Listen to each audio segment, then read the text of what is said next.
Why might a symphony night pair just as well with your wine as a heavy metal ballad? What is sonic seasoning? And how can music impact the way we experience the taste of wine? And how are sensory experiences like music, taste, and atmosphere all connected? In today's episode, you'll hear the stories and tips that answer those questions in our chat with Susan Lin, a Master of Wine and Master of Fine Arts in Classical Piano and Musicology.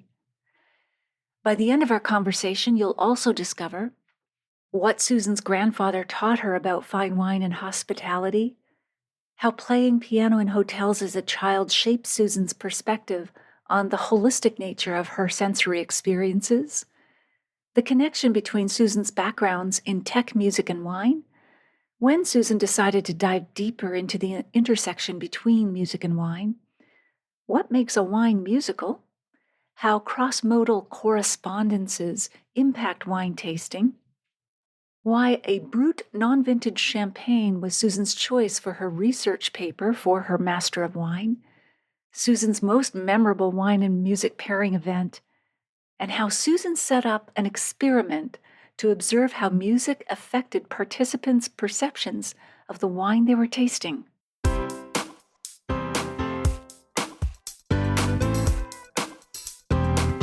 Do you have a thirst to learn about wine? Do you love stories about wonderfully obsessive people, hauntingly beautiful places, and amusingly awkward social situations? Well, that's the blend here on the Unreserved Wine Talk podcast. I'm your host, Natalie McLean, and each week I share with you unfiltered conversations with celebrities in the wine world, as well as confessions from my own tipsy journey as I write my third book on this subject. I'm so glad you're here. Now pass me that bottle, please, and let's get started. Welcome to episode 346.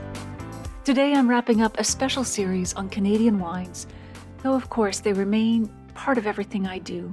My love for them goes on, as Celine would say. I'll share my recommendations from my most recent appearance on CTV's The Social. Many people don't realize how many different styles of wine Canada produces, so today we're toasting Canadian wines that rival the best in the world. And to help us taste the best is Natalie McLean, who offers Canada's largest wine review site at nataliemclean.com. So, Nat, what's the twist on why you're recommending these particular wines today? Well, ladies, it's time to stop being polite Canadians and time to start bragging about our own wines because they are crushing it in the vineyard and on the world stage. I'm recommending these Canadian wines not simply as substitutes for wines from other regions, but as stand on their own rivals that often surpass them in quality and taste. So we're starting on the East Coast with the 1365 Church Street Winery Tidal Bay from Port Williams, Nova Scotia. It's a stunning alternative to Moscato d'Asti from Italy because it delivers fresh floral aromas, a kiss of summer sweetness, and a crisp ocean spray finish. It's like someone bottled a perfect day at the beach, but without the sand in all the uncomfortable places.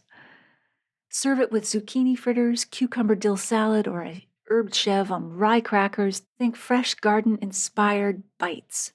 It's the kind of wine that makes you want to host a garden party, even if your garden is just a potted basil plant and one very optimistic but pathetic tomato vine, speaking from personal experience here.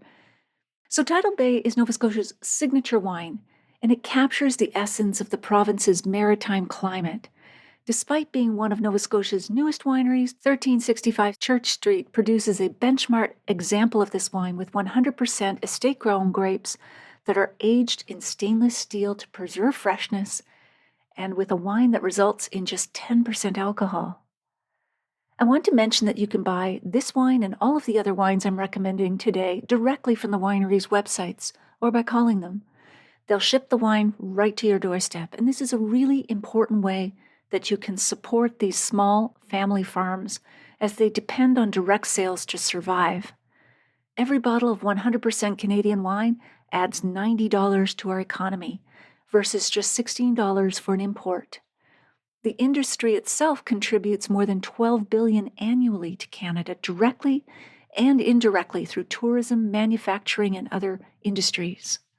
Who knew that patriotism could taste this good? We're just doing our civic duty here. And side note, Nova Scotia, of course, holds a special place in my heart. It's where I grew up. My parents were from Cape Breton. I grew up just outside of Halifax and Lower Sackville, so would go down to Annapolis Valley for the Apple Festival. Oh God, it's so gorgeous there. You've got to visit there. All right, where are we going next? We're headed to the West Coast, this time with the Poplar Grove Cascadia series Pinot Gris in the Okanagan Valley. It's a terrific alternative to Italian Pinot Grigio because you still get those bright citrus notes, but with a fuller texture thanks to that Okanagan sunshine. I'd pair this with Pacific Coast salmon, either grilled or smoked. This is the 30th anniversary for this family-owned winery. Tony and Bob Holler and their 4 sons run the winery, which practices sustainable viticulture with hand-harvested grapes, low-intervention winemaking, and solar power. The family created the Cascadia series out of necessity following the severe frosts of 2024 that completely devastated BC vineyards. To continue bringing exceptional wines to Canadians, they sourced premium grapes from just across the border in Washington state. Despite the origin of the fruit, every other part of this wine's journey from fermentation to bottling, aging, and packaging happened in the province, and they kept all of their staff employed. By the way, the wine industry creates 45,000 jobs in this country, often in rural areas where it's hard to find work. This wine is a true testament to Canadian resilience and optimism, and we can use every ounce of that we can get. The winery has also won double gold medals in the prestigious competitions hosted by Decanter magazine, as well as those in San Francisco and New York. Next up, I'm taking your taste buds to Ontario. This Riesling from the Good Earth Food and Wine Company in Niagara is a stellar substitute for classic German Riesling. It's juicy and vibrant with notes of lemon zest, green apple, and racy acidity that wakes up your senses. It's also a beautiful expression of Niagara, showing just how well Canadian wines can hold their own next to European classics. Serve this wine with Thai dishes, tangy barbecue, or a fresh mango salad. It's a food lover's dream. You can also pair this with any of the dishes that the restaurant makes. Yes, they have a restaurant on site in addition to the winery. Here's just a sampling of what they serve. A salad of Japanese lime cucumber, burrata, beer nuts, confit chili, and shallot and mint. Tempura asparagus with blackened lemon and tomato. Roasted Jianan chicken with baby leeks, shiitake, fingerling potatoes, and cauliflower puree. And pan-roasted salmon horseradish with honey-glazed beets, green garlic, and salmon roe. Oh my goodness. Let's go now. The Good Earth Food and Wine Company was one of the first farm-to-table wineries in Niagara, starting out as a small cooking school and working farm. Over the years, it's earned a place on Open Table's list of Canada's top 100 restaurants. When you visit, you can take cooking classes, enjoy wine on the patio with live music, get married, or all three, though maybe not in that order. Also consider visiting all of the wineries that I'm talking about today for your next vacation or weekend getaway, as they all have beautiful tasting rooms in spectacular settings. It's like Instagram, but with better lighting, and you can actually touch and taste all the pretty things. Real life, it rocks. Drinking a wine in the place it was made will change your relationship with that wine for the rest of your life and give you lots of great stories you can share with friends and family. Recently, this winery became part of the Carmen's Group family, who kept the beloved team in place and introduced thoughtful upgrades to the venue and the capability to offer all-inclusive weddings and big events. In the summer, the patio comes to life with live music, wood oven pizza, and a welcoming vibe for both guests and their four-legged friends. Ilya Senchek is one of Canada's top winemakers and has worked in some of Niagara's top wineries. In 2013, Ilya and his wife Nadia followed their dream and opened Leaning Post Wines. Ilya, along with assistant winemaker Anais Ferris, craft the Good Earth and Food wines and have built an impressive selection of wines that are approachable, delicious, and most importantly, fun to drink. The Good Earth Food and Wine Company Orange Skin Fermented Chardonnay Muscat took home double gold at the 2025 All-Canadian Wine Championships and a silver medal for the 2020 Cabernet Franc at the 2024 Ontario Wine Awards. So we're staying in Ontario for the next wine. If you love the elegance of Burgundy, this Ontario Pinot will charm you off your socks. The Adamo Estate Pinot Noir is made from 100% estate grapes that are sustainably grown in the exciting new region of Mono, Ontario, nestled in the Hockley Valley, just 45 minutes north of Toronto. The Adamo Pinot offers the same silky texture as Burgundy, but with richer notes of fresh cherries and berries.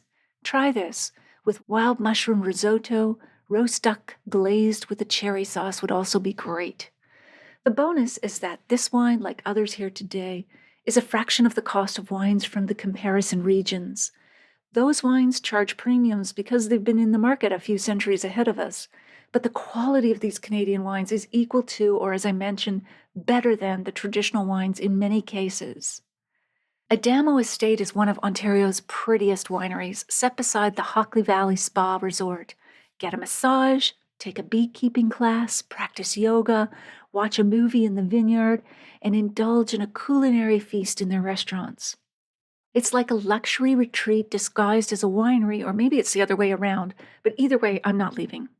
It's comfort, culture, and countryside all in one sip. And now we're finishing our cross-country tour with the Clos du Soleil Signature Red from the Similkameen Valley in British Columbia. It's a fantastic alternative to Bordeaux and California red wines. Their signature red is a blend of Cabernet Sauvignon, Cabernet Franc, Merlot, Malbec, and Petit Verdot. It's bold and majestic, essentially the Canadian Rockies in liquid form. Try this one with a grilled steak, portobello mushrooms, or a wedge of aged cheddar. They farm organically and biodynamically, letting the rocky soils and mountain sunshine come through in every glass. Thus the name Clos du Soleil, Vineyard of the Sun, which sounds a heck of a lot more poetic than vineyard with really good weather. The wine has garnered many high scores from critics and won the silver medal at the prestigious International Wine and Spirits competition in London.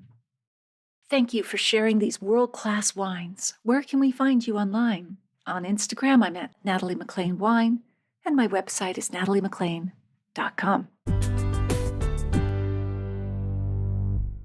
Back to today's episode. Although I don't have a baby grand piano to give away in honor of our musical guest, I still have 2 copies of Decanter Magazine's new book, The Ultimate Travel Guide for Wine Lovers. If you'd like to win a copy, please email me and let me know you'd like to win. It doesn't matter where you live. I'll choose 2 winners randomly from those who contact me at natalie@nataliemclean.com. In other bookish news, if you're reading the paperback or ebook or listening to the audiobook of my memoir, Wine Witch on Fire, Rising from the Ashes of Divorce, Defamation, and Drinking Too Much, a national bestseller and one of Amazon's best books of the year, I'd love to hear from you at natalie@nataliemclean.com. I'll put a link in the show notes to all retailers worldwide at natalie@nataliemclean.com/346. Okay, on with the show.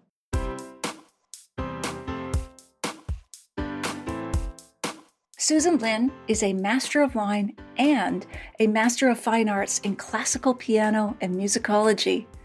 She creates memorable experiences through music and wine. She approaches her craft through an interdisciplinary lens, forged by her background as a high-tech program manager, performing arts program developer, and as a classical pianist and dancer. Susan is also the head of wine expertise for the San Francisco-based boutique fine wine retailer Belmont Wine Exchange, providing personalized concierge services for clients worldwide. Susan's Master of Wine research paper, entitled Influences of Classical Music on the Sensory Perception of a Brut Non-Vintage Champagne, and subsequent work on the interaction of music and wine have been featured in Decanter, Food and Wine, Guildsom, and others. Each of Susan's creations is rooted in academic research and inspired by a deep respect for the essence of wine and music. And she joins us now from her home in San Francisco. We're so glad you could be here with us, Susan. Thank you. Thank you so much, Natalie. It's so exciting to be here with you. And I am very honored to be included in your group of interesting people in wine. So thank Oh, you very much for yes. that. And hello to everybody. Absolutely. We are all keen to hear your intersection between music and wine. Fascinating. Now, so before we dive into your wine career and music, tell us about your grandpa. My grandpa, yes, that's where it all started. So, my maternal grandfather, when he was living here in the United States with my grandma before they moved back to China during my childhood, I felt really lucky that I was able to, grow up with them. And we would often go to their home on the weekends for dinner. And all the cousins and all, the aunties and uncles would get together. And the kids would always eat first. They'd be like, kids eat first. And then we get shunted off into the living room. And then the adults would have their real dinner and their real conversation. But that was when I noticed something really interesting would happen. So my grandfather would start taking out bottles and something changed. He would introduce the bottles, the cork would be popped, things would be poured, and something magical started to happen. I mean, the conviviality, the mood, like everything just shifted. And I didn't want to go into the living room. I wanted to stay and see, what was happening, right? And to his credit, my grandpa was really, really just so lovely about it with me. He treated me like seriously as an adult with my interest, and he humored me. He allowed me to take a look at the bottles because I was fascinated by the labels. Wines from Napa, wines from Bordeaux. He had cognacs, bottles like that. And he would tell me everything that he knew about them. And he would let me taste some. So I was very young, very, very young, but that's how I learned. That's how I learned that if a good beverage, fine beverage, can really, really make a difference in how you handle hospitality and how you get people together and how you create something special. My grandfather was absolutely a paragon of hospitality. His kindness and generosity has always stayed with me and is inspiring to me to this day, even though he is no longer with us. That's wonderful. What a great start. What a warm introduction to the world of wine and other alcoholic beverages. Mine was similar, but kind of opposite to you. I grew up in a Scottish family on the east coast of Nova Scotia. So the adults would gather during and after dinner for like Scottish music, but it was beer and whiskey, and the kids wanted to have nothing to do with it. And the noise level got louder and louder. We'd go out in the backyard. So it kind of drove me away from it. I didn't get into wine till my late 20s as a result, but I love your introduction. Sounds gentle and inviting. So what did you learn from playing piano in hotels and restaurants when you were just a child? So first of all, it was amazing that I knew I could actually make money doing the same thing that I really loved. So that was one thing. But what I loved was, again, that atmosphere that I had learned and that my grandfather had shown me was replaying itself in different ways in these environments, in the hotel lobbies, in these restaurants. So people would, glasses of wine, the wine would be poured. There was this little ritual, or the bottle would be brought out. And then, things would really start going with whoever was sitting at the table. I just would watch this and just be absolutely fascinated by it. And I would talk to the bartenders and the waitstaff between my sets that I would play, and they were really nice, and they would share with me, what their experiences were and what they liked. And I feel really grateful for those experiences, because everything in the sensory world, all of our experiences are really, really taken in holistically, right? It's not like we have, oh, we're just listening to this one thing and that's isolated. Oh, we're tasting this one thing, we're smelling this one thing, and we're seeing something. It's all together, right? So really, it just impressed upon me what my grandfather had shown me. And I knew that it was something special. And I knew that it was something that I wanted to learn more about, or just somehow be a part of. And playing the piano in those situations actually was a great way for me to be a part of it. Nice intersection of music and wine and cross modalities, which we will get to here now. You've had such a multifaceted journey, from tech program manager to pianist and now master of wine.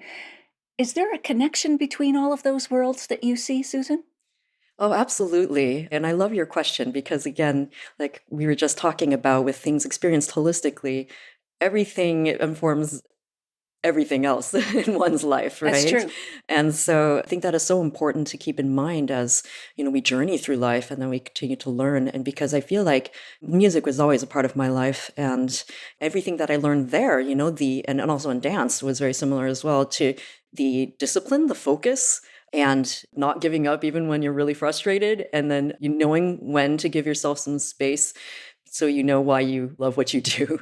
And all those different things, making sure that you have different inputs in your life and that you don't become too focused or monastic in that sense, so that you can apply greater learnings in life to something. And that has been really important in everything that I do. And I think it applies to whether it's working in the corporate world or learning a new piece of music and or performing under pressure. Those types of things are really synergistic. And again, I feel like, when I have to do a presentation or run a meeting that's important, again, it's like going on stage. It's like, okay, it's showtime, right? It's just a different modality and a different form of expression. But expression is very much similar, even though when you're using words, you can get very granular. But even with music and with movement, you can get extremely granular. And it's a different way of communication, but it's communication all the same. And I think that is the most important kind of through line through everything that one does. Oh, you're talking my language. I was a Highland dancer again, not classical like you, but Highland dancing. And then I taught children how to Scottish dance. And one parent once told me, you're not teaching these girls dancing, you're teaching them to become the people they'll become, like whether it's, disciplined, responsible, all the rest of it. And, the past is prologue. It does carry over the work ethic, everything else. And you must be literally a master of discipline. I mean, all this, these studies that you've done are so, in my mind, like highfalutin. I can't think of a fancier That's a great word. But, pianist and classical dance and everything else. So I can't wait to get into this with you. Was there an exact moment when you became interested in the overlap between wine and music? I mean, you were introduced to it very young in terms of the situations you've just described. But, as you got older, was there a moment when you said, I want to dig into this overlap between wine and music? I don't think there was a particular moment per se. You know how sometimes things in life, you just keep working really hard at the things that you believe in and that you want to work towards. And then suddenly there's this synergy and this opportunity that it presents itself in your mind. All of a sudden it just happens and you're like, whoa. So it's sort of a slow burn, I guess, in that sense, because I never would have imagined I would have even had a career in wine, even gotten into wine this much or anything like that. And so I already find this just so incredible that, I'm in this space and I'm very thankful. And the thing about the music part is music, again, has always been a part of my life. But when I made it through the full exam of the Masters of Wine and made it to the third and final component, the research paper, I just knew what I wanted to do. I literally just knew. I So it sort of happened. It really coalesced there. I knew that was what I wanted to do, and I knew it was going to be a challenge to get the proposal approved because I thought, oh, people probably think this is not very measurable. Maybe it's a little bit woo-woo or something like that. But I knew, from having read academic papers and such about this, that there are ways to do this. And so I was like, what hasn't really been looked at? And I already knew an idea of what I wanted to focus on, but it took a lot of research and reading to get to that point. But I just think enriching sensory experiences is what life is about, right? We enjoy eating delicious foods, listening to incredible music, and all these different things. And it's just, how can we learn more about this so that maybe we can see some trends and be able to shape those experiences in ways that are delightful and interesting to people? Yeah, and I had a guilt trip early on, like, I'm helping the hapless rich find the right Bordeaux vintage, but life's hard. Everyone works hard. And what's the purpose? So that we also get a chance to enjoy moments of, fine wine and music and, enjoy being a human being once in a while as opposed to just a worker all the time. So I think it's not frivolous, the study of this or the pursuit of it either. At least I had to convince myself of that before. So what does a wine have to be or taste like to be musical in your eyes? Oh, that's so interesting. I haven't quite been approached on that subject in that manner. And I think that's wonderful. And I think that everything is inherently musical, to be honest. Everything has an energy, everything has a vibrance to it. Just like, all of us humans are in a way suggestible to certain perceptions through the sensory intakes that we experience. So there's that psychological concept of priming that you might have, and probably folks who are tuning in have probably heard of as well. It's, if you are exposed to one stimulus, it probably has an effect on what you're experiencing next. It's like when you go to a sports stadium and they play that really loud music, get everybody pumped up and all that sort of thing. And everyone's like, yeah, they're ready to go. Then you're going to be excited about the game, right? So it's all very, very much relevant here. So I guess the short answer to the question is yes. I think wine absolutely can be musical. It doesn't have to have a requirement in any sense. It just inherently is, I think. Okay, great. Yeah. So can you explain what cross-modal correspondences are and why they're significant in wine tasting? You're getting at it already a little bit, but maybe an explanation of what cross-modal correspondences are. Thank you for asking about that. I love this because what is this connection between anything, right? Especially when we're talking about music and wine. So cross-modal correspondences really is the tendency to make associations between the distinct attributes and features of one sensory modality. Here we're talking about music, and with those of another, here the taste perception of wine, right? So the connection is intuitive, it's experiential. And what that means really is that the associations are naturally made with the wine and the music, so that whatever associations you're making with the music sort of cross over into that other seemingly completely different sensory realm, here, wine. And so that's why we say cross-modal. And it's this concept that makes the level of association or connection between the modalities of music and wine measurable. And so that's why this concept is really important. I always think of our senses, our five senses. There could be more. I've heard of interoception or whatever, internal awareness, but I always think of them as different wires in the brain, even though that's too simplistic. But when we're we're tapping two wires together and getting a new spark. Because, you talk about it, synesthesia. Is that when you hear colors, like you're crossing your sight with your sound? Is that what synesthesia is, or is it another cross-modal? Okay, so synesthesia is actually something different. I'm glad you mentioned it. So it has been suggested before that synesthesia is a key mechanism to the connection between sound and taste.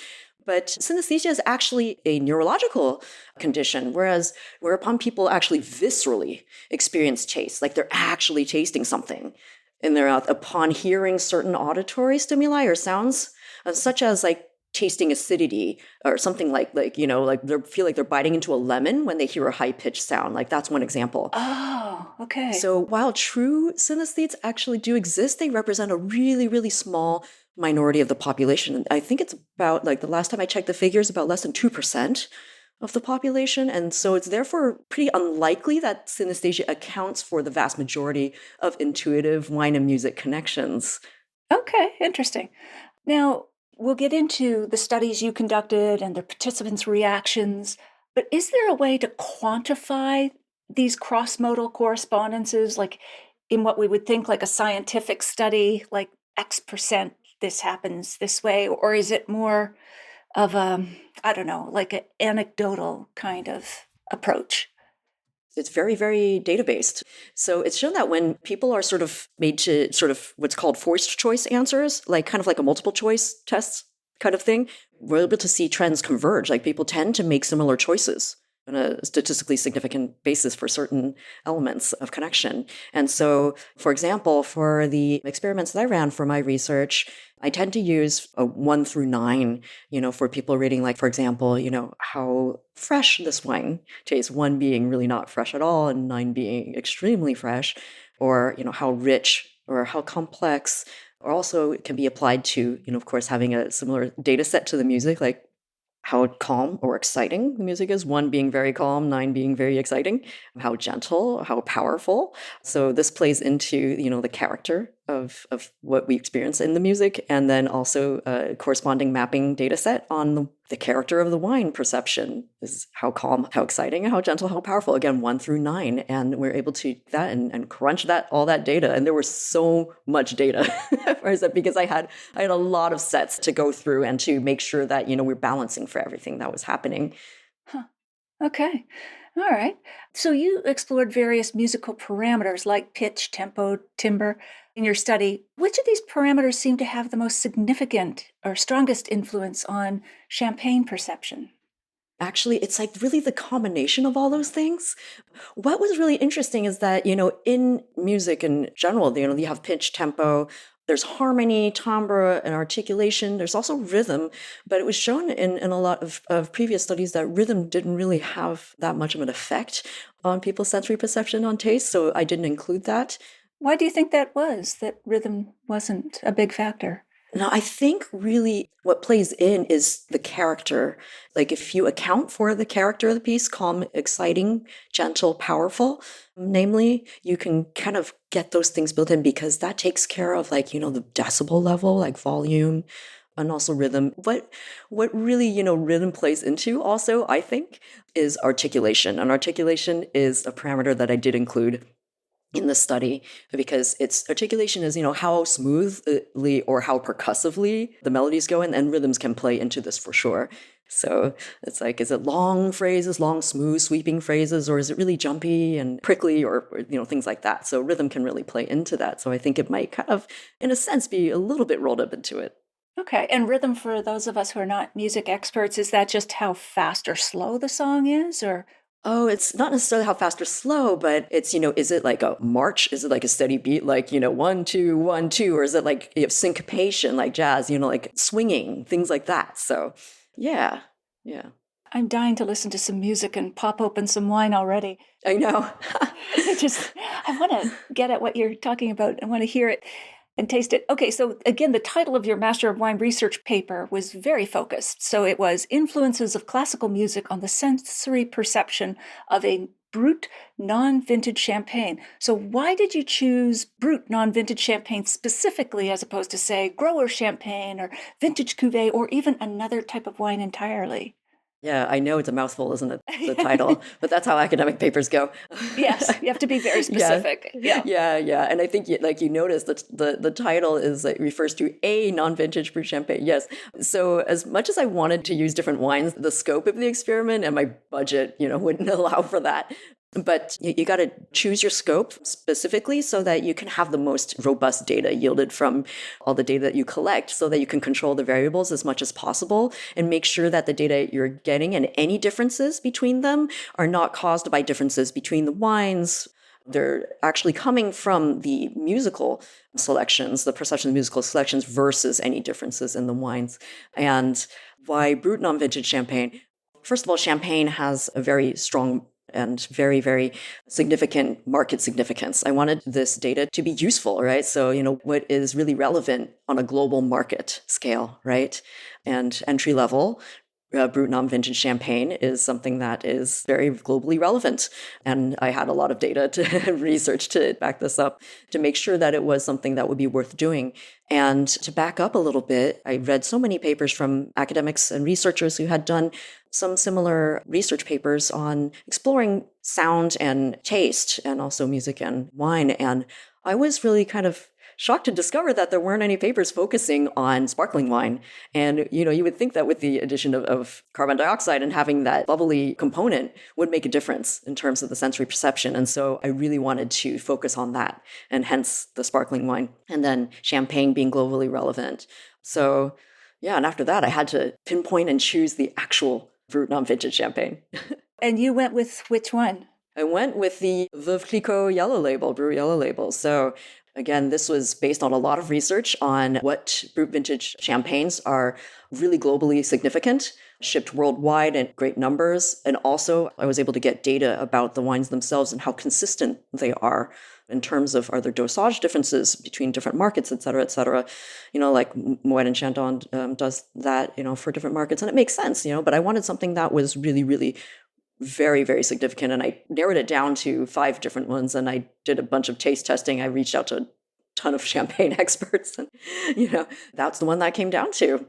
You were thorough. So how many bottles of Veuve Clicquot non-vintage did you have to buy to do your research? Oh my gosh. So this is a good thing that it happened before they got even more expensive, like during the pandemic. So, yeah. Oh my God. Okay, first of all, I have to say that I am extremely glad that I really, hustled and got my experiment down and approved and all my experiments done before Christmas in 2020, because I started crunching the data in January and lockdown for COVID happened after that. If I had waited till then, I would have had to scrap this. There was no way I could have done it because it would be all in-person tasting. So I'm so happy I did that. Yeah. That's good. So in the end, how many bottles did you have? I'm trying to remember how many bottles, and I actually can't now, but I remember I almost broke my back, like taking cases and cases out of my Cases car and cases. Oh yeah, because Wow.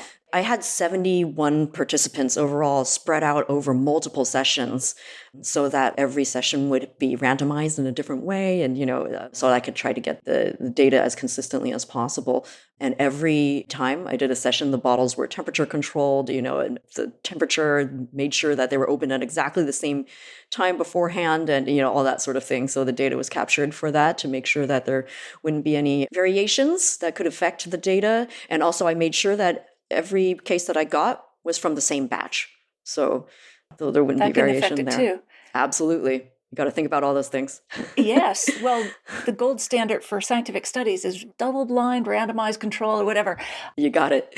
I dropped science in high school. But so you are trying to isolate the variables so that the data actually does say something. But just for context, for those who may not know, Veuve Clicquot non-vintage here in Canada, I think is at least $75. It might be more. I've lost track. I don't buy it regularly. How much is it in the United States, just to give people a sense of how expensive this wine is? Yeah, right now it's averaging like 75. Yeah. 75 US, so it's got to be higher in Canadian. So that's, wow, that's a lot of money. So I'm really glad that it wasn't quite that expensive when I was doing this, but still, another reason not to go for vintage, but I mean, for feasibility reasons, but more to the point, again, the not brut non-vintage would be even more commercially relevant. So and more consistent too for that control variable. Yeah, whereas vintages are known for their variations, and that's what we celebrate, but not so much in science. So what is sonic seasoning? I love that term, that phrase. Oh gosh, yeah, what a fun term. It could mean a lot of different things depending on how it's used, but in a sense, it's like, okay, well, if you're experiencing something such as, you're tasting something like wine or food, and if you're listening to something, that might add a little bit of this or that, like a little pizzazz here or there, like seasoning can do. It's more of a fun term. It's not a scientific term, but, you can't always be in science. You got to get out of the ivory tower and live, right? So absolutely. Little peppery Mozart, little salty whatever. Yeah. And the thing is music has so many, even within one composer, Mozart, he was a human being, like all the classical composers were and are human beings. They experience all the emotions and all the feelings that we all do, right? And it comes through in their music. And so they can maybe be feeling joyful or melancholy or longing or frustrated or upset and everything in between. So the nature of the seasoning can run in many, many different ways. Huh. Wow.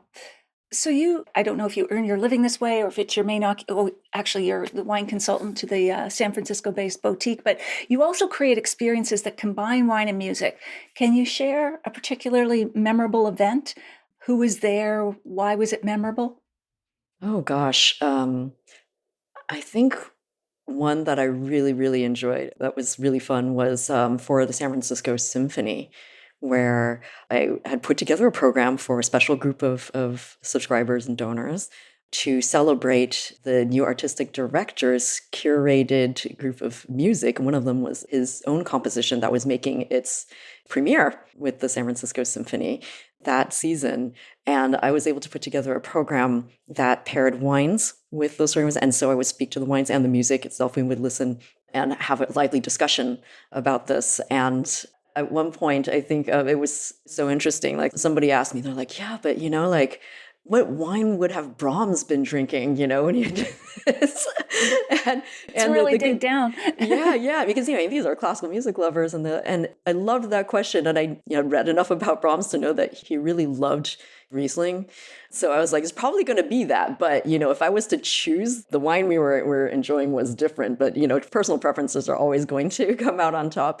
But it was such a fascinating discussion on, what we would say would go, based on the data, but then you can't separate that entirely from the subjective, right? Because our experience of wine and music and the arts and everything in life is to a degree subjective, right?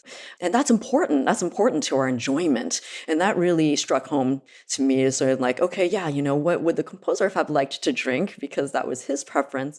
But why did I choose, the particular wine which was very contrasting to that, and going through that, meaning like, yeah, we can go these directions, other directions, but it just really, really home in on the fact that, long live the mystery.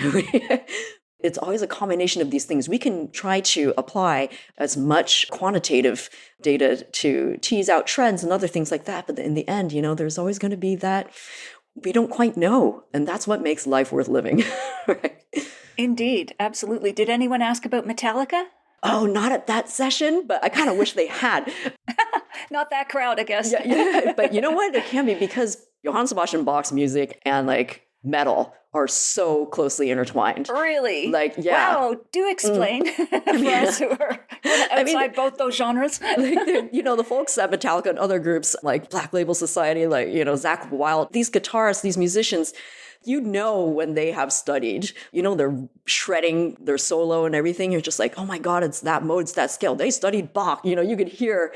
It's incredible. It's incredible what they do. And I have the utmost respect for them. And I really was always encouraging a Bach goth night at the symphony to bring people together, because I like to say it's whether my Brahms is your Metallica or vice versa. Music can make such a difference in what you're feeling, right? And then hence, if you've got a glass of wine, what you're tasting in that glass, right? So I've actually done a few experiments with heavy metal, because I know a group of folks who are heavy metal, much more, connoisseur than I am. And it's some really interesting things. And so, because again, people feel a lot of things, and there are ballads in metal, and it's not just kind of your typical really assertive sound all the time. It can be really soulful too. And I noticed a lot of use of medieval melodies and folk songs in the ballads, and that are really nice. So yeah, not too far of a distance between Brahms and Metallica in that sense.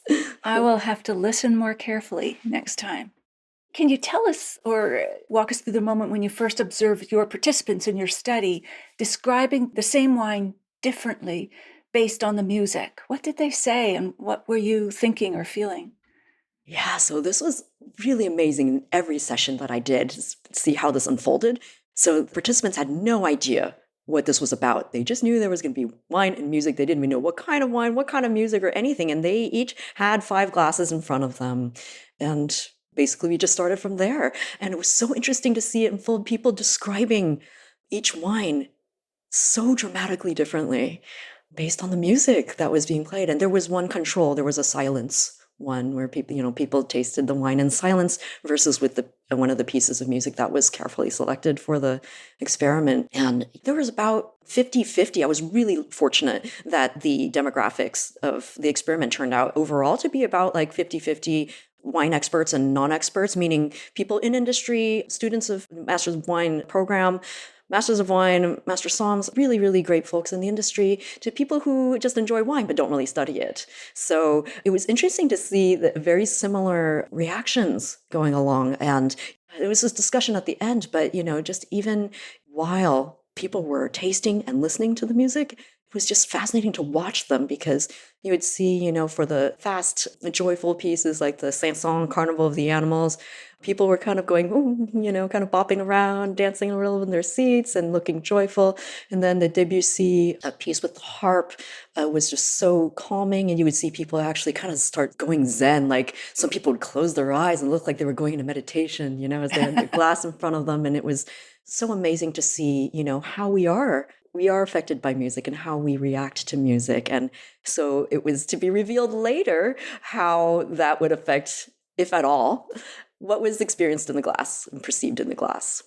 These people were tasting 5 glasses of the same wine, the Veuve Clicquot non-vintage, right? And they did not know this. Yes, they did not know this. How did you prevent them from guessing, or people getting suspicious of, are you trying to trick us, or did they just accept it point blank? Because they came in not knowing anything, and I really just welcomed them, and I said, hey, thank you so much for being here. We're just going to go through this little tasting and just to get your thoughts on wines with the music. And I'm certainly not here to trick anybody, but because it was really is there any effect? Can we measure anything from this? I had to be perfectly prepared to write a paper that said, nope, there's nothing, or, whatever, right? Just the data would have to speak for itself and go from there. But these are smart people, right? So I'm sure there were a lot of people who were like, what's going on here, or whatever, right? But it was fascinating to see people talk about each wine like they were just completely different wines. Wow. Did anybody clue in that maybe even two of the wines were the same wine, or did everybody accept that they were 5 different champagnes? Everybody was really, really conscientious about taking each wine and each sort of combination of music and wine at face value, which I really, really, truly appreciate. Because, that's how I would approach it too, I mean, just each one in sincerity by itself. But there was one person who, in the end, he came up and he said, "Oh, I know what you did there." And, he was a master of wine. His name was Matt Deller. Thank you. He actually was my mentor for a little while in the beginning of my MW studies. And it was so cool that he came and supported me in being a part of this. But he told me later, and I didn't know this, that he had drunk so much Veuve Clicquot in his university years that he knew it so well.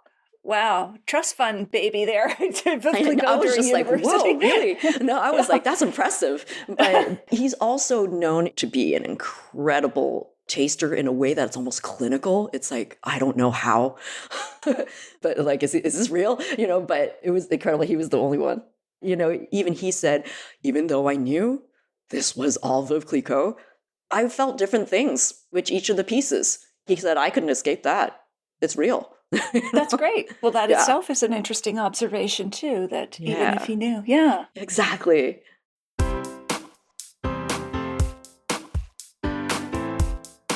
Well, there you have it.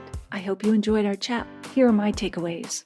Number 1, why might a symphony night pair just as well with your wine as a heavy metal ballad? Susan says she was always encouraging a Bach goth night at the symphony to bring people together. She likes to say, whether my Brahms is your Metallica or vice versa, music can make such a difference in what you're feeling. Hence, if you've got a glass of wine, what you're tasting in that glass may also change. She's done experiments with heavy metal, and people felt a lot of things. There are also ballads in metal, she notes. It's not just your typical assertive sound all the time. It can sound really soulful, too. And she noticed the use of medieval melodies and folk songs in these heavy metal ballads that are really nice. So, not such a far distance, after all, between Brahms and Metallica. Number 2, what is sonic seasoning and how can music impact the way we experience the taste of wine? Susan explains that if you're listening to something that might add a little bit of pizzazz here or there to your wine, it can do that like seasoning can for food. It's more of a fun term, not a scientific term that she created. All classical composers experienced all of the emotions and feelings that we do, and it comes through in their music. Maybe they're feeling joyful or melancholy or longing or frustrated or upset, everything in between. That comes through in the music and will impact us. So the nature of that sonic season is that it can run in many different ways.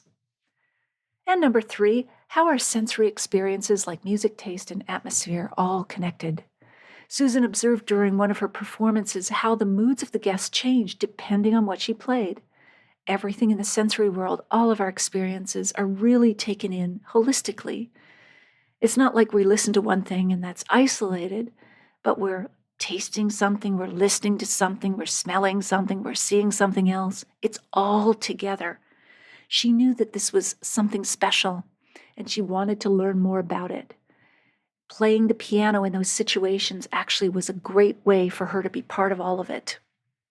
In the show notes, you'll find a full transcript of my conversation with Susan, links to her website, and the video versions of these conversations on Facebook and YouTube Live, as well as where you can find my book online now, no matter where you live. If you missed episode 218, go back and take a listen. I chat about how music changes wine's taste and how restaurant table shapes influence how much we eat, with New York Times writer Nell McShane Wolfhart. I'll share a short clip with you now to whet your appetite. Music itself is pretty complex, and these different tones and pitches of the kind of music you can hear, whether it's fast or slow, whether it's like a brass band that highlights the umami taste, it's just impossible to do that with something that only has one note. Wine is like such a good way to play around with this other sense because it's so complex and it has so much going on. You really can identify multiple different components of a glass of wine by changing the music that's playing in the background.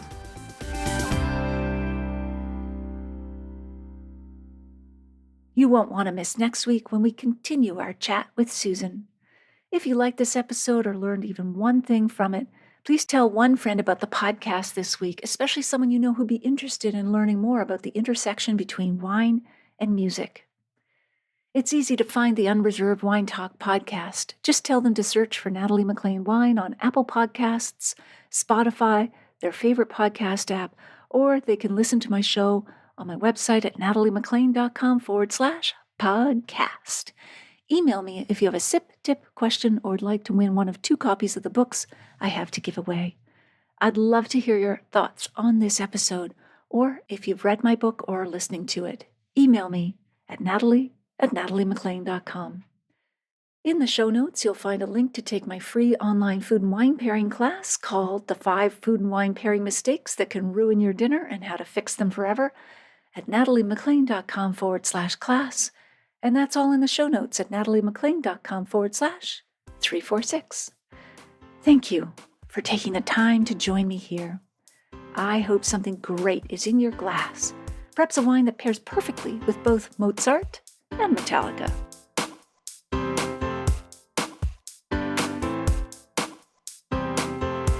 You don't want to miss one juicy episode of this podcast, especially the secret, full-bodied bonus episodes that I don't announce on social media. So, subscribe for free now at nataliemclean.com/subscribe. Meet me here next week. Cheers.